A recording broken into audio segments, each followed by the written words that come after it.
ஆப்ப அடை சுட போகிறோம். இப்போ வந்து ஆப்ப மாவில் நான் உப்பு மிக்ஸ் பண்ணி வச்சுருக்கேன். கொஞ்சமாக மஞ்சள்தூள்,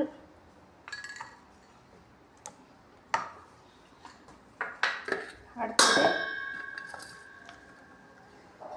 பச்சை மிளகாய் ஒரு 5, வெங்காயம் ஒரு 3 போட்டிருக்கேன், கொஞ்சமாக சோம்பு. இதை 3ஐயும் நம்ம வந்து மிக்சியில் போட்டு நைஸாக ஆகாமல் ஒரு சுற்று விட்டு எடுத்துக்கணும். எடுத்து இந்த மாவில் மிக்ஸ் பண்ண வேண்டியதுதான்.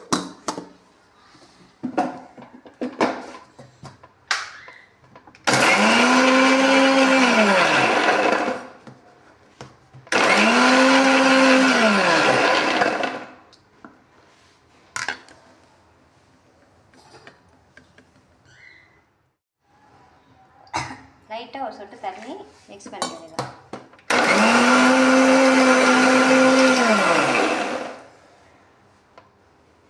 நம்ம வந்து ஒரு சுற்று வச்சுருக்கோம் பாருங்கள், லேசாக குறப்பாக. இப்போ வந்து இந்த மாவில் வந்து மிக்ஸ் பண்ணிக்கலாம்.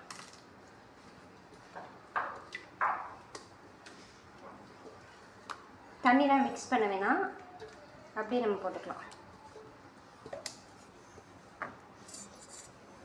ஓகே, இப்போ வந்து இதை வந்து நம்ம கலந்துட்டு அடுப்பு ஆன் பண்ணிவிட்டு நம்ம ஊற்ற வேண்டியது.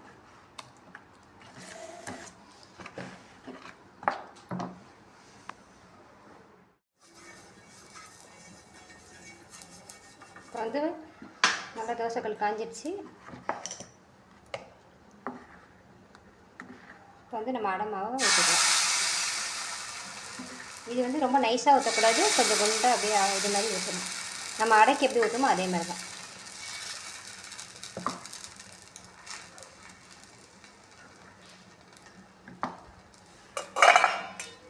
இப்போ மூடி போட்டுக்கலாம். ஒரு 10 நிமிஷம் வேகும். 5 நிமிஷம் ஆகிடுச்சு. இப்போ வந்து நம்ம இதை பரட்டி போட்டுக்கலாம். இது பாருங்க நல்லா வெந்துடுச்சு. அடுப்பை கொஞ்சம் சிம்மில் வச்சுங்க. லைட்டாக எண்ணெய் தேவையில்லைன்னா கொஞ்சம் நெய் கூட நீங்கள் ஆட் பண்ணிக்கலாம். எண்ணெய் வேலைன்னா மூடி போட்டால் கொஞ்சம் சீக்கிரம் வேகுன்றதுக்காக நான் போடுறேன்.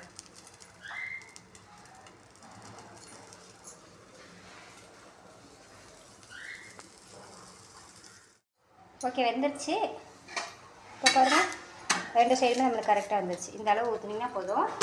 ஓகே, நம்ம எடுத்துடலாம். இப்போ அடுத்து எப்படி ஊற்றுறேன்னு பார்த்தீங்கன்னா,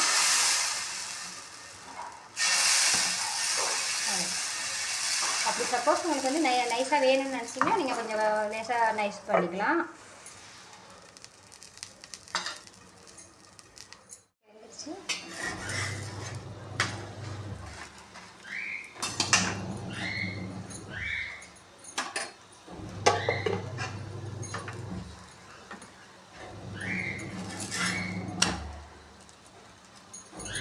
ஓகே, இந்த அளவுக்கு இந்த ஸ்டேஜில் இருந்தால் போதும். இப்போ நம்ம எடுத்துடலாம். பிடிச்சிருந்தா லைக், ஷேர், சப்ஸ்கிரைப் பண்ணிடுங்க.